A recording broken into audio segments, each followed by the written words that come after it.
Welcome to Mind Set in Stone podcasts, where we dive deep into the most compelling books on the shelf.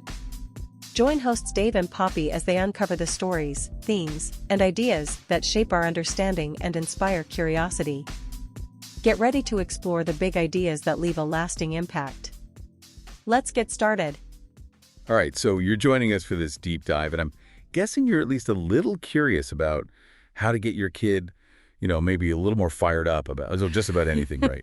And we're diving into bright kids who couldn't care less for this one, and honestly, some really eye-opening stuff in here. It really is amazing how common it is, kids just losing that spark, that drive they had when they were younger. Yeah, and the book really dives into this whole idea of kids needing to kind of discover their own internal motivation, not just be driven by grades or what we as parents want for them. Absolutely. And they have this whole parenting APP framework, aptitude, pleasure, practice. It really resonated with me. Oh yeah, tell me about this parenting APP. So aptitude, right off the bat, it's not just about being like, oh, you're a math whiz. Right. It's about those strengths, those talents that they might not even realize they have. Like, they could be a natural leader. Okay, I see where you're going with this. But it's not showing up in the traditional straight A student way. Yeah, totally. The book calls these unsung hero strengths, which I think is so clever. And, as parents, we're in this unique position To spot those strengths, right? to really see those hidden talents. What are they drawn to naturally? Even if it seems like insignificant, right? Like they're obsessed with organizing their Pokemon cards or something. Exactly. Or maybe they love explaining things to their younger siblings. Those little things can be so telling. So it's about really observing them and not just like when they're doing homework. Precisely. We got to see them in their element, with their friends, during their downtime, all of it. So then that's where this pleasure part comes in. That's it. Yeah. It's not enough to be good at something. It's got to light them up, bring them joy. Okay, yeah, that makes sense. Yeah. Like what's the point of being good at something if you dread doing it, right? And the book makes this really cool analogy about French kids and food. Oh, interesting. Okay. Have you ever noticed how, French kids are encouraged to savor their food, really appreciate the flavors and textures? Yeah, it's like a whole different experience, right? Exactly. And the book argues that this kind of translates to other areas of life. Okay, so how does that apply to motivating our kids? Well, think of it this way. Instead of just rushing through a meal to get to dessert, Right.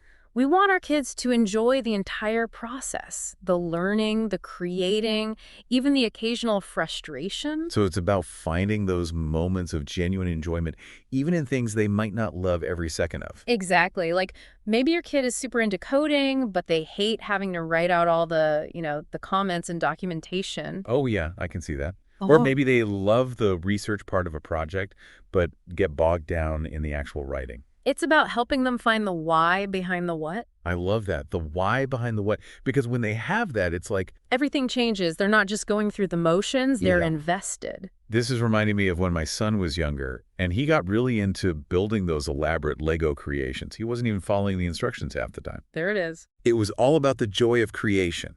He would spend hours in his own little world. And that, my friend, is what we call flow. Flow. Okay. So what is flow exactly? It's that magical state where they're so engrossed in an activity that time just seems to disappear. They're completely in the zone. That's awesome. So how do we as parents help our kids find that flow? Well, that's where the third part of this parenting APP comes in. Practice. Yeah. And I know. The P word. Right. It can be a tough one, but the book makes a really important distinction between just, mindless repetition. Like drilling multiplication tables till their eyes glaze over. Exactly. That's not what we're talking about here. They call it deliberate practice. Deliberate practice. Okay, so tell me more about that. So it's not about quantity, it's about quality and focus. It's like imagine a musician who's struggling with a certain passage in a piece. Right. Instead of just playing the whole thing over and over again, they isolate that tricky part and work on it specifically until they've nailed it.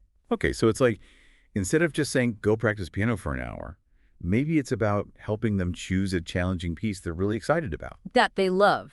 Yes, and breaking it down into smaller, more manageable parts. Exactly. And it's fascinating. They actually did a study and found that even expert violinists, when they were kids, They weren't practicing for hours and hours every day. It really? It was more about the quality of that practice time. They were focused. They were intentional.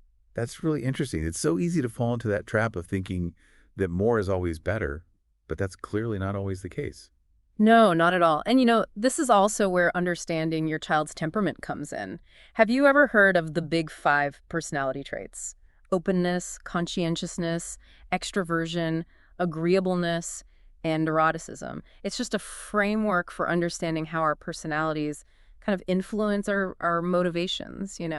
Okay, so like a kid who's really high in that openness to experience, they're even more likely to jump into something new, right? Exactly. Whereas a kid who's, say, super high in conscientiousness, they might be driven by that feeling of, I did it, I finished it. Right.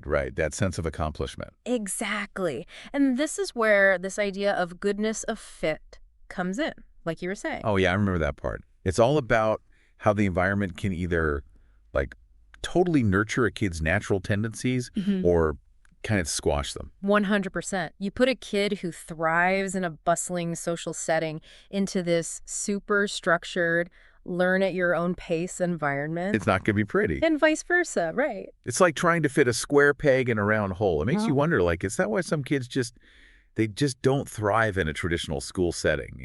And the book talks about that. It's not about labeling a kid as, quote unquote, not school material. It's about recognizing that traditional classroom, it's not a magic formula for every single kid. Totally. Some kids, they blossom in smaller groups. Others need that faster pace, bigger environment. It's all about finding the right fit. That actually makes so much sense. And it reminds me of that story from the book about Bobby. Bobby, who found his passion working at a hardware store. Yes. It's like sometimes you just got to find a different path.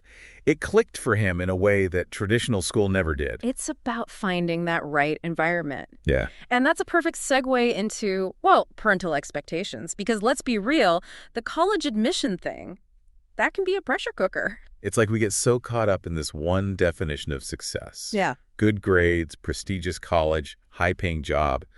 But this book is like a breath of fresh air. It reminds us there are so many ways to build a fulfilling life. So many. And it starts with, like, actually talking to our kids, like really talking about their hopes, their dreams, what do they want? Even if it doesn't quite line up with, what we pictured for them.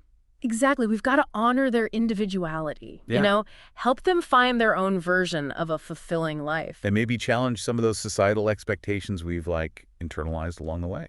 Right. Like, what does success really mean? Is it a 6-figure salary in a corner office? Or is it, is it more about finding joy in your work, feeling a sense of purpose, making a difference? I love how this book really pushes us to, broaden our definition of success. Because maybe your kid's passion is, I don't know, working with their hands, creating things. Maybe it's helping others or connecting with nature. These things might not scream, high-paying career path on the surface, but they bring so much satisfaction, so much purpose. It's about recognizing that there's more than one way to live a meaningful life. The book also talks about, helping our kids understand their own motivations. Yes. It's not about us, the parents, figuring it out for them. It's about guiding them on that journey of self-discovery. Okay, so how do we actually do that? How do we help them figure out what makes them tick? It might be as simple as asking them questions, right? What are you naturally drawn to? What makes you lose track of time? Those open-ended questions can be so powerful. It's like helping them tune into their own internal compass. Yeah, right? Exactly. Help them figure out what lights them up. And then our job as parents, it's to create those opportunities for them to actually explore those passions. Even if we don't necessarily, totally get it. Like maybe their passion is video game design or cosplay. Or, hey, maybe it's something more traditional. Exactly. It's about creating that safe space for them to just explore and experiment. But, even with all the support in the world, our kids are going to hit those bumps in the road. Life. Yes. And that's where the book really emphasizes this idea of nurturing a growth mindset. 100%. Yeah. We've got to help them see those challenges not as roadblocks, but as opportunities for growth, for learning. So it's like, instead of saying, oh, honey, you got a bad grade on that test, it's more like, hey, I am so proud of how hard you studied. Yeah. What did you learn from this? What can we try differently next time? It's all about how we frame it, right? Yeah. We're teaching them that their intelligence, it's not fixed. It's not set in stone. It can grow, it can expand with effort and perseverance. And honestly, that's such a powerful message. It really is. Yeah. But we can talk about growth mindset all day long, but we've got to acknowledge the elephant in the room. Yeah. Stress. Oh, absolutely. Because when you're running on fumes, it's pretty impossible to find that motivation to do anything more than just survive, you know? And it's not just like school stress, right? We're talking the whole shebang, social stuff, family dynamics, even just not getting enough sleep or eating junk food all the time. Oh, it all adds up. It really does. The book actually makes a really good point about, us as parents, we got to make sure we're walking the walk, not just talking the talk. You know what I mean? Oh, 100%.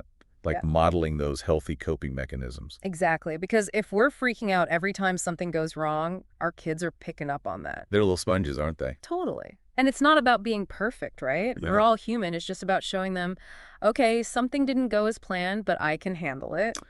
We're going to take a breath. We're going to figure it out. Yeah. We're not going to completely lose it. Exactly. And on that note, the book also talks about this thing. It's almost like a parenting style. They call it helicopter parenting. Okay, yeah, I've heard of that. Yeah. The parents who are like constantly hovering, swooping in to rescue their kid from every little struggle. That's the one. And it's hard, right? Because our instinct is to protect our kids. Of course. We want to make things easier for them.